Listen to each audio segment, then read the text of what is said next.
সেদিকে অবশ্যই একটু লক্ষ্য দিবেন আর কি। আসলে যে হচ্ছে ভাইস চেয়ারম্যানের কিছু আছে সেটা যেন আসলে করে দেখান তিনি। আর হচ্ছে যে আমরা হচ্ছে ইতিমধ্যে প্রমাণ পেয়েছি যে গতকাল হচ্ছে শুকনা খাবার বিতরণ করা হয়েছিল, সেই জায়গাতে হচ্ছে বেশি সাইদুল্লাহ সুমন ভাই আমাদেরকে 10টা করে নাম দিয়েছিল, সেজন্য তাকে অসংখ্য ধন্যবাদ জানাচ্ছি। এর প্রথম মনে হয় কোনো ভাইস চেয়ারম্যানকে 10টা করে নাম দেওয়া হয়েছে।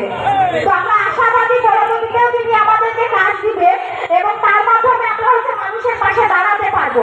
কেননা তারা যদি আমাদেরকে কাজ না দেয় তাহলে যে পরিমাণ মানুষ আমাদেরকে ভোট দিয়েছে, পরবর্তীতে যখন নির্বাচন হবে না তখন শুধুমাত্র একটা ব্যালট পেপার থাকবে। তখন বলবে কি শুধুমাত্র উপজেলা চেয়ারম্যানকে দিয়ে যদি কাজ হয় তাহলে ভাইস চেয়ারম্যানের 2টা ব্যালট পেপারে ভাই সিল মারার কি দরকার? তো এমনটা যেন না আসে আমাদের কপালে।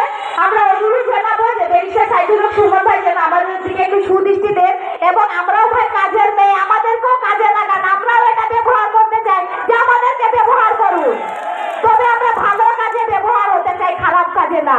আর আমাদের বিশ্বাস আমাদের যিনি উপজেলা চেয়ারম্যান আছেন তিনি অত্যন্ত ভালো মনের মানুষ, তার দ্বারাতেও আমরা হচ্ছে আপনাদের পাশে দাঁড়াতে পারবো এবং এমপি সাহেব অনেক ভালো মানুষ, তার দ্বারাতে হচ্ছে আমরা আপনাদের পাশে দাঁড়াতে পারবো এবং এটা প্রমাণ করতে পারবো যে ভাইস চেয়ারম্যানরাও ভাই পারে। ধন্যবাদ সবাইকে আমার কথাগুলো মনোযোগ সহকারে শোনার জন্য। আসসালামু আলাইকুম।